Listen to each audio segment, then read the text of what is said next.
and wants to know how they can help us have this with more frequency, feel free to connect with me or Manisha, my wife, who's at the back there. And I just want you to know that it's very, very sustainable. It's very, very much possible to do this on a more frequent basis if we work together. The key is, are we ready to work together? For those of you who attended the Jan 1st worship event, how many of you attended that Jan 1st evening? Awesome, all right?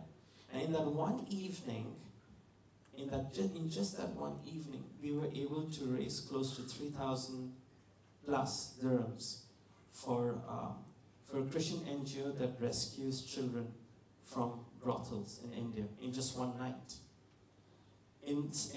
Through the September event that we did, we raised close to 8,000 dirhams in total in 3 days for the same NGO.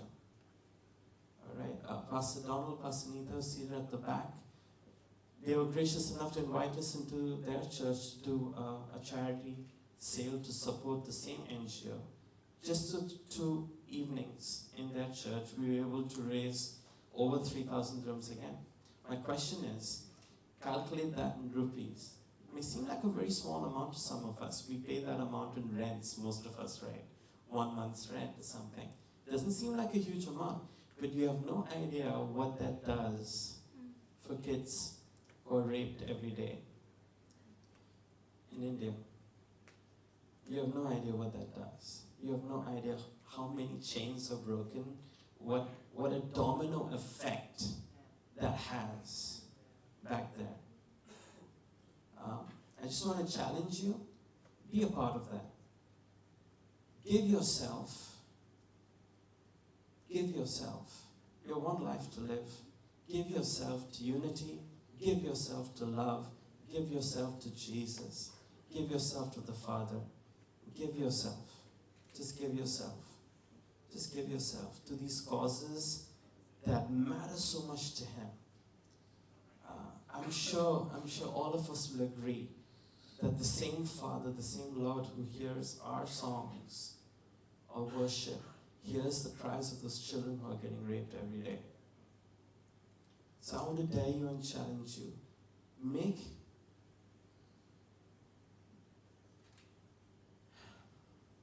this life count. Yeah. Make this life count. We are aiming to do at least one event every 3 months. We're planning on doing youth events because I believe youth are the answer. I wish when I was 20, Royson, I don't know about you, but I wish when I was 20, I was able to be a part of gatherings like this. I didn't have that privilege. I didn't have the privilege of being a part of charity worship events or leadership events. I didn't have the privilege of being a part of a marriage event, for crying out loud.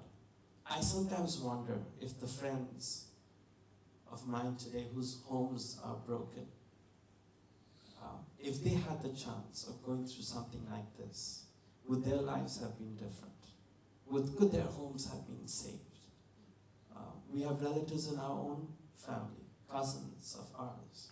We ask ourselves the question all the time, if they had had the chance, if they had heard messages, if they had been exposed to seminars, could it have been different? Could it have been different for them? But I just want to encourage everyone in this room who's single, who's alone. I want to encourage you, the best days are ahead of you, not behind. Right? The best days are ahead of you, not behind. You may be alone, you may have lost your partner. I love the verses in the scripture which say that Jesus is our first love, amen, and He's our husband. Okay, the Maker is your husband. It says in Isaiah 54, Romans chapter 4, twice it says, Jesus is your husband.